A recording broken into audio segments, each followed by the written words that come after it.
Housing award is given to Ate Gerlin and family as its housing beneficiary.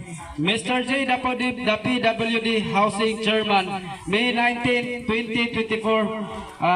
Founder Bal Santos Matubang, Ate Edna Vlogs, Kalinga Prab. So, pakisupport na lang po sa kanilang YouTube channel. No? So, ito na po yung mga award nyo. Tagapin nyo po yan. So, ayan na po, no? Maraming salamat sa ating mga sponsors. Ang pagtulong ninyo ay inspirasyon sa lahat ng henera. Ready na ba kayo? Ready na ba kayo? Count 1, 2, 3, gupit! Sigas! Agilangat na. Sige, sulod ay mo doha, sulod. Oh, sulod ang mundo dito, sulod. Aman yung kanan. Sugla. So, maraming salamat din sa ating buting sponsors, Ate Nancy. At kay Mr. J, the PWD.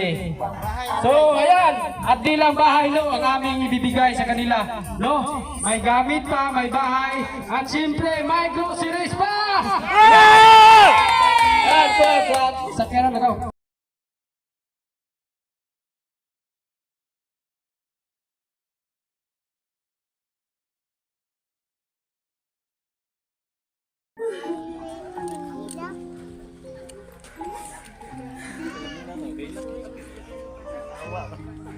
Hilak John oh.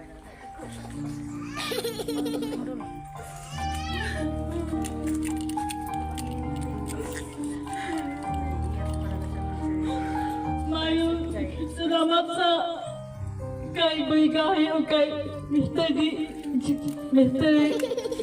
DJ PWD o kay Mr. Laglag.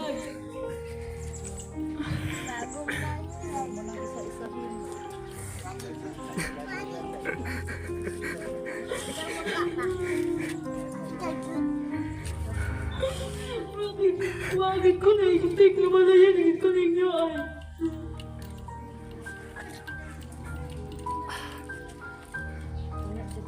Ayaw po di mo katawi. Support sa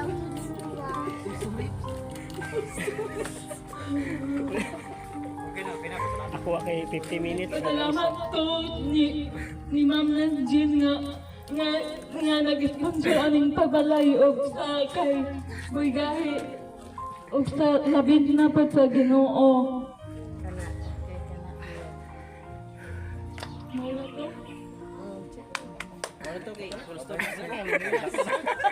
Grabe ka emosyonal si Ate Shirley, no? Hasta yung ko, murag motulo akong luha, no? Swerte bitaw kayo, bisan sa gamay nga butang, para sa uban, gamay nga balay, pero para niya, dako na nga blessing. Yes, kay tungod sa Salamat kining pagkaon karon ganiya sa among atubangan. Hinaot Ginoo nga kining pagkaon makahatag dig kabasko kapiskay sa among panglawas. Makahatag ni Ginoo dugang panagsuod kanamo. Ug ingon man usab Ginoo sa mga nag-andam niini nga imo untang ibubo kanunay diha kanila ang maing panglawas. Kadasig ug kalig-on ilabi na gayud Ginoo sa mga maing buhat nila. Imo ba unta silang iblis, nadaghan pa silang matabangan, o kining pagkaon Ginoo, mahimo unta kinila mo, maghatag kabaskog o kapiskay sa among panglawas, kami nga tanan nga mudawat niini. Amahan, salamat Ginoo sa walay puas nimong pagpanalangin kanamong tanan, o ilabi na Ginoo sa mga naghago niini. Kining tanan among ipasalamatan nga puno sa pagtuo, pinaagi ni Kristo nga among Ginoo. Amen. Okay, kauna.